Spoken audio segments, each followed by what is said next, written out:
our pin and B is fixed. No? So, yung assumption natin dito, si A, si C, and si D, mga pin connections sila, while si B is a fixed connected joint. No? So, ang gagawin natin dito, of course, is to identify first yung mga reactions natin. Kaya kailangan natin mag-drawing ng free body diagram. Dito na lang tayo mag-solve, tapos later ilagay natin doon.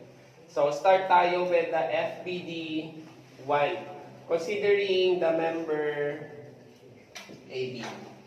Sa buong figure, meron tayo ditong AY. You have here AX.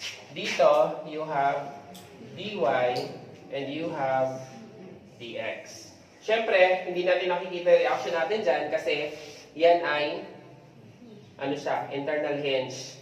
No? So, hindi naman naka-expose yung mga reactions niyan. Kung titingnan natin dito, if we are going to summate moment at A, makukuha natin si DY. Summation of forces vertical, makukuha natin si AY kung may DY na tayo.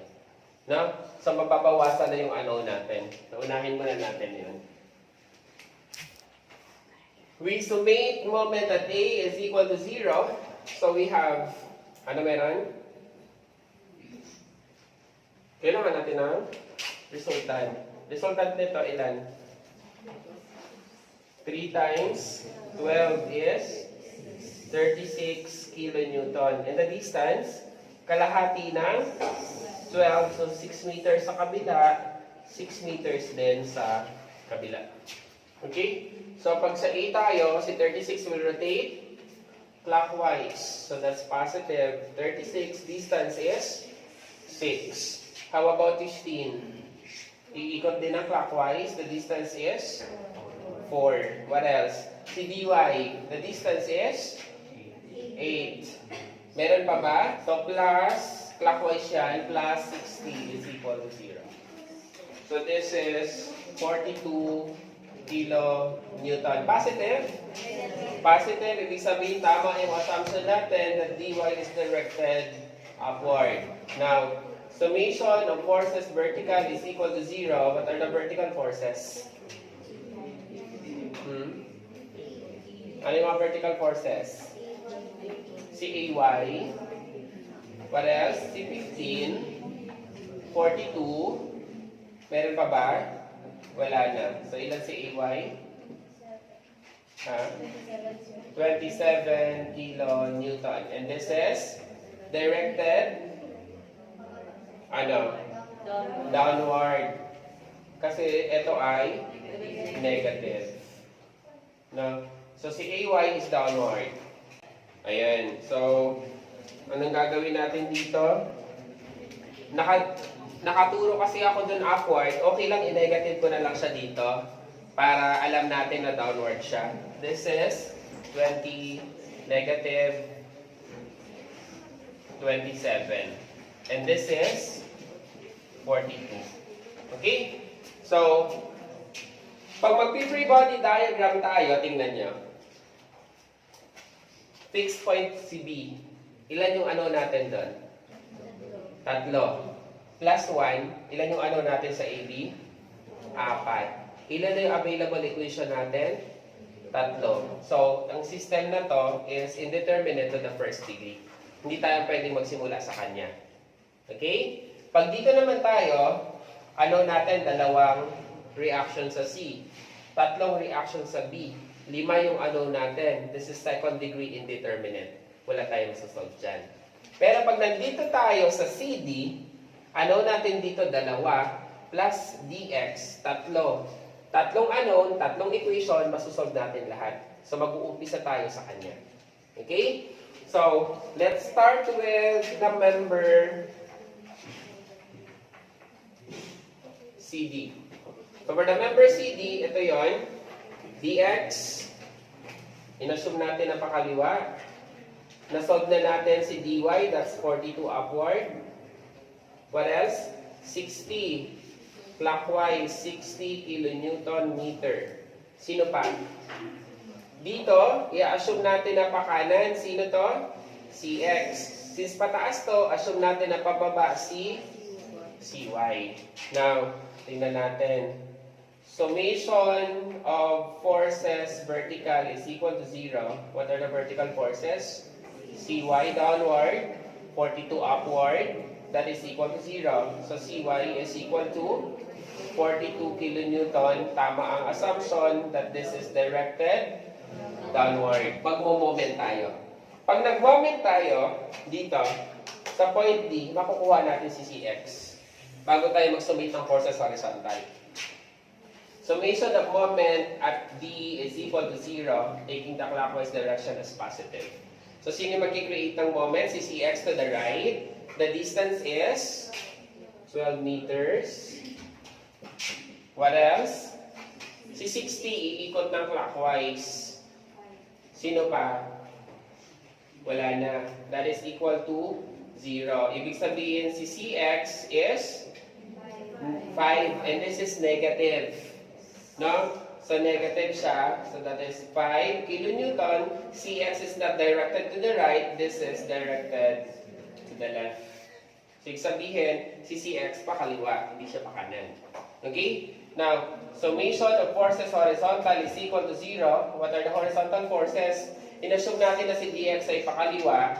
Nalaman natin na si cx ay pakaliwa. So, this is negative 5 is equal to 0. So, kalalabasan, si dx is also negative 5 kilonewton. Mali ang assumption natin. Dx is not directed to the left. Dx is directed to the right. Okay? Ayan. Ngayon, may value na yung dx natin. Nalaman natin na si dx ay to the right. So, isusulat ko dito, negative 5 kilonewton. Medyo malilito ka lang ng konti. Bakit? Kasi pakaliwa to, negative ko siya, ibig sabihin hindi siya pakaliwa, pakanan siya. Nakakalito, no? Nalito kayo. So, ang gagawin natin, pwede bang itama ko na siya? Regardless na yung mga compute natin kanina, itatama ko siya para hindi na kayo malito. So, itatama natin siya. So, si dx ngayon is directed to the right and this is equal to 5 kilonewton. The same with the ay, hindi siya upward, siya ay downward and it is 27 kilonewton. Mas malinaw. No? Ngayon, tingnan natin. Kompleto na siya dito sa whole figure. Kulang na lang siya ng ax. Ayan, no? Pwede tayo ulit mag-summate ng forces horizontal para makuha natin si ax. So, summation of forces horizontal is equal to 0, taking the direction to the right as positive. Sino yung mga nandun? Si ax pakaliwa. What else? Si dx pakanan. Plus 5. Si 36 to the right. Sino pa? Wala na. That is equal to 0. So, ilan si ax? 41 kilonewton directed. Positive kasi siya. No? Directed to the left. Okay? Okay lang? So, this is 41 to the left. So, this is 41 kilonewton. Okay? So, meron na tayong value para doon sa member CD. Kompleto na. Kompleto na ba? You have the CY, you have the CX, you have the DX. Kompleto na yung CD natin. So, ano meron? Babalik tayo sa member AB. So, for the member AB, ano meron doon? Ito si AB. Ilalagay ko dito yung resultant na lang. No? Resultant nitong rectangular node. Tabingit pa. So, resultant nitong rectangular node natin, ilan? This is 36 kilonewton, distance of 6 meters and 6 meters. No? So, dito sa B, tingnan natin. You have 27 downward, based sa computation natin. What else? You have, to the left na, 41 kilonewton. What else? Dito, so assume natin na to the right. Sino to? Bx. And assume natin na upward, this is by. Tapos clockwise, this is mb. Tatlo na lang yung ano natin. Meron tayong tatlong equation, nasusolve natin sila lahat. No? So, summation of forces vertical is equal to 0. What are the vertical forces? Si BY upward, C negative 27. So BY is equal to 27 kilonewton, and this is directed upward. What else? Si summation of forces horizontal is equal to 0. What are the horizontal forces? 41 to the left, 36 to the right, Bx to the right is equal to 0. Ilan si Bx? 5. And this is positive. Positive ba? Positive. So, ibig sabihin tama ang assumption natin that this is directed to the right. Sino to? MB na lang. So, summation of moment at B is equal to 0. So, ano mag-create ng moment? Dito tayo nagmong-moment. So, si MB, in-assume natin na clockwise. MB, positive. Now, 36 will rotate counter. So, minus 36, the distance is 6. What else? 41, iikot ng clockwise. So, plus 41, the distance is 12. Si 27, wala kasi tatama siya doon sa point B. The same with the Bx and the By kasi nasa point B siya. So, this is equal to 0. Ilan si MB? Negative 276 kilonewton meter. Negative, meaning hindi siya clockwise, siya ay counterclockwise. No? Counterclockwise. Okay? Okay na. Lilipat na tayo ng member BC.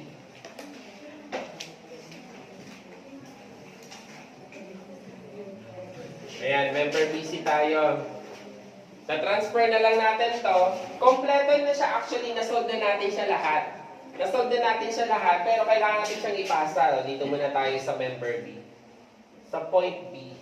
Ayan. Point B tayo ha. Point B. Tingnan natin. Yung maliit na maliit. Sino to? Si MB, counterclockwise. So, lalagay natin doon negative 276 kilonewton meter. Si BX, that is 5 kilonewton to the right. Si By, that is 27 kilonewton upward. No? Papasa natin siya dito. So, ano mangyayari? Si counterclockwise, dito, magiging clockwise. That's 276 kilonewton meter. That's MB. Upward, By na 27, dito, downward siya na 27. To the right, na Bx, dito, to the left siya, na 5 kilonewton. At ito transfer natin dito para mailipat natin siya sa member BC. No? So, downward, dito magiging upward, 27. What else? To the left, so dito, 5 kilonewton to the right. Clockwise, dito, counter 276 kilonewton meter. At itong mga value na to, papasa natin dito sa point B, dun sa ating member BC. No? So, ano meron? Counter, so dito, clockwise, 276 kilonewton meter. What else? To the right, so dito siya ay to the left na 5 kilonewton. Upward, 27, so dito, downward na 27. Ayan. So, ito na tayo. Lalagay natin yung load natin. Sino na doon? 15. So, meron tayo ditong load na 15 kilonewton. And this is 4 meters, 4 meters. No? Tapos ano nandun? Yung sagot natin kanina sa C. Sige nga, pakialala, pakibalikan yung picture nyo kanina. Doon sa C. Ano yung CX doon? Sa member. 5. Saan papunta? 5 pakaliwa. So yung 5 pakaliwa, ipapasa natin dito. This is 5 pakanan. Okay? Ano yung CY natin kanina? 42 saan papunta? 42 pa baba. So 42 pa baba, pag pinasa natin siya, this is 42 pataas. Tapos kung titingnan natin, wala na tayong isosolve. No? Kasi nasolve na siya lahat. Check na lang natin kung nasa equilibrium tayo. Tingnan natin. Summation of forces vertical, Negative 27 minus 15 plus 42 is equal to 0. Equilibrium. Negative 5 plus 5 is equal to 0. Equilibrium. Mag-moment tayo. Moment tayo dyan. Paano yun? Clockwise, 276 minus 27 times 8 minus 15 times 4 is equal to 0. Equilibrium yun. Pag nag-moment ka dun sa gitna, ano nangyari? 276 minus 27 times 4 plus 42 times 4 is equal to 0. Equilibrium yun. Try nyo kung ayaw maniwala. Doon, sa dulo, 15 times 4 minus 42 times 8 plus 276 is equal to 0. Dapat. Yan, nasa equilibrium siya. Yun yung pang-check. Kasi, pag nandun ka, sa pinakalas na member at hindi siya nagsara, baka yung grade natin yung magsara. No? So, ano meron? Mag-drawing na tayo ng shear and moment diagram. Unahin natin si member AB. Yan. Dito na tayo sa exciting part. So, this is the shear diagram. This is now the moment diagram. Okay? So, ano meron?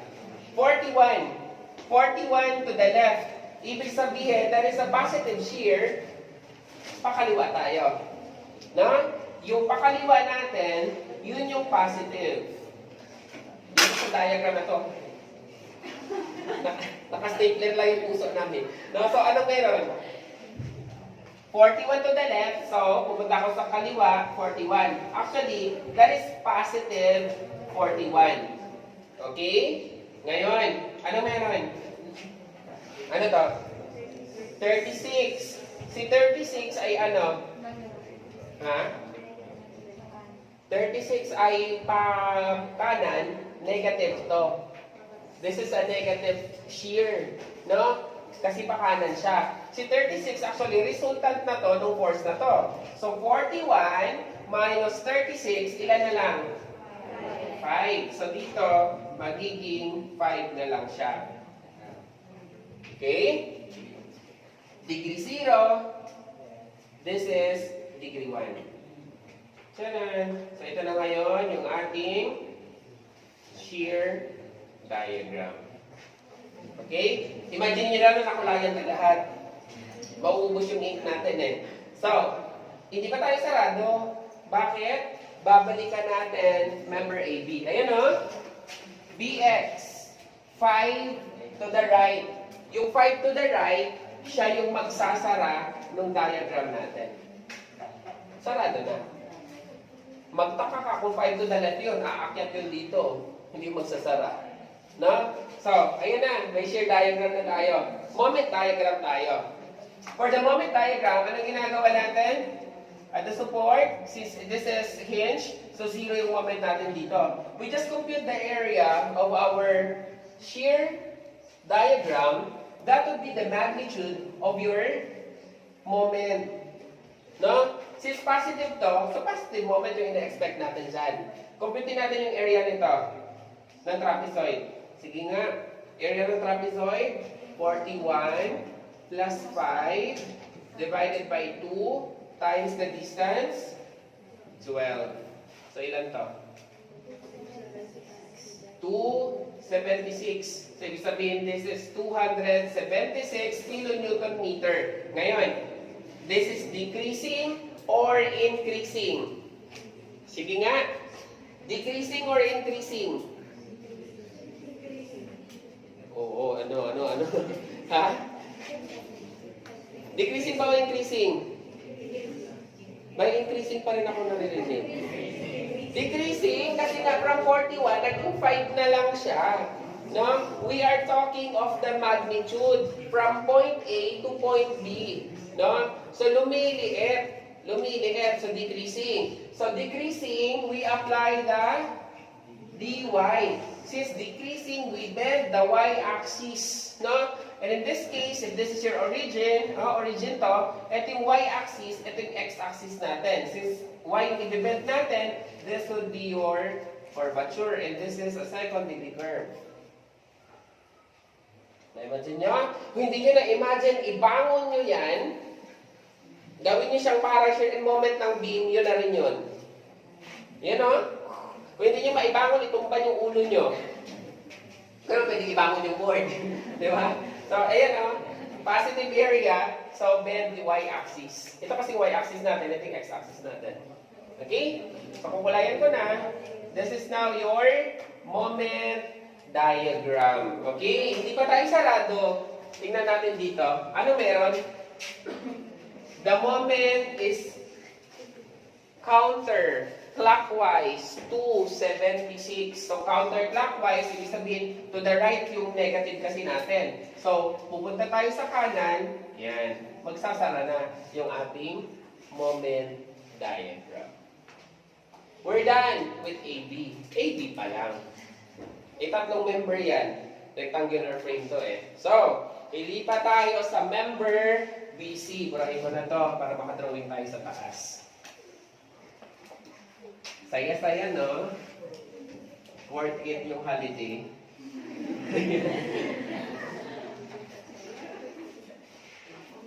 Okay, so nandito yung shear diagram, nandito yung moment diagram. Ito hindi siya hindi siya mahirap palang tingnan. Bakit? Kasi ano, normal lang na ginagawa natin sa shear and moment ng beam. Diba? Kasi ano yung orientation niya, hindi ka na magtutumba-tumba ng ulo mo. Okay, so ano meron? Umpisahan natin sa saan? Dito ayan, actually ito na lang yung drawing natin. So tingnan natin. You have downward na 27. So for the shear diagram, bababa tayo ng 27. Ayan. Taran, that's negative 27. Bababa eh. Tapos diretso lang. Magbubungguan sila. Ibaba ko na lang.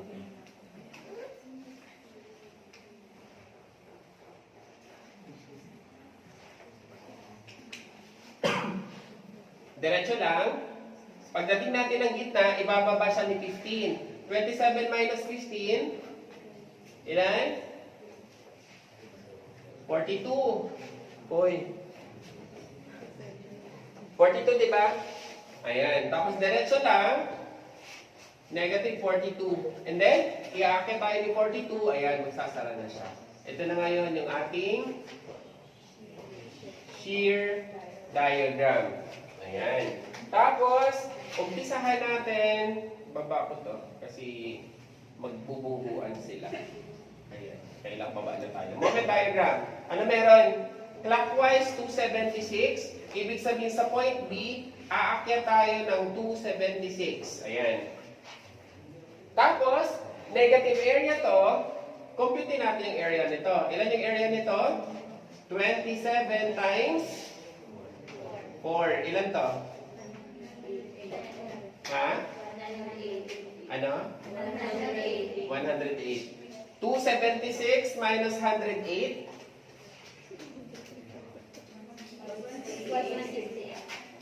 168. Ang tindahan to no? So ito, degree 0, ibig sabihin dito, degree 1. Okay? And then, compute natin yung area nito.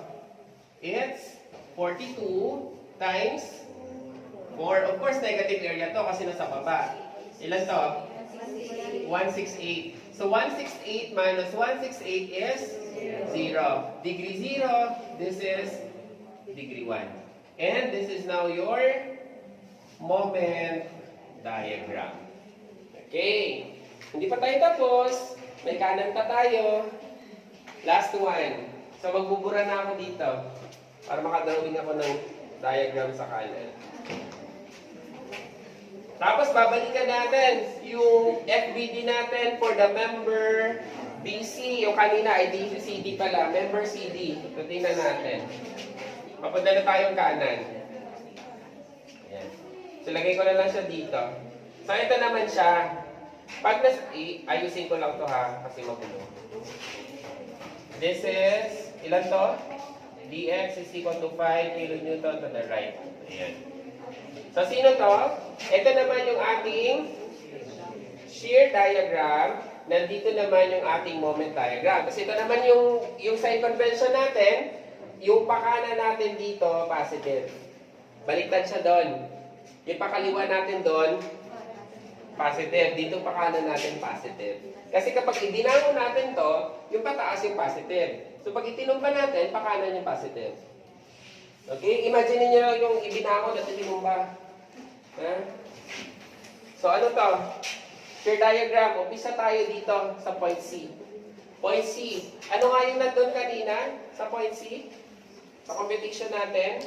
Pakaliwa ba? Pakaliwa ba si CX? Yes, pakaliwa na 5. So pakaliwa na 5, so negative yon. Negative 5. Okay? Ngayon, may nakikita ba kayong load from C to D? Wala. Ibig sabihin, dire-diretso lang siya na negative 5. Tapos, anong reaction natin dito sa DX? 5 to the right. Siya yung magsasara ng diagram natin. Ito na yung ating shear diagram. Okay? Ngayon, dito na tayo. Since hinge to, 0 yung moment natin dito. Computin natin yung area nito. The distance here is 12. So, negative 5 times 12 is iurong ko na lang para hindi siya magbungod. Negative 60. So, nandito siya. That's negative 60. Degree 0, ito ay degree 1. Ayan. Tapos ano meron? Meron tayong 60 clockwise. So, 60 clockwise, positive natin pa kanan. Tutulak natin sa kanan. Sarado na yung ating diagram. Okay? This is now your moment diagram.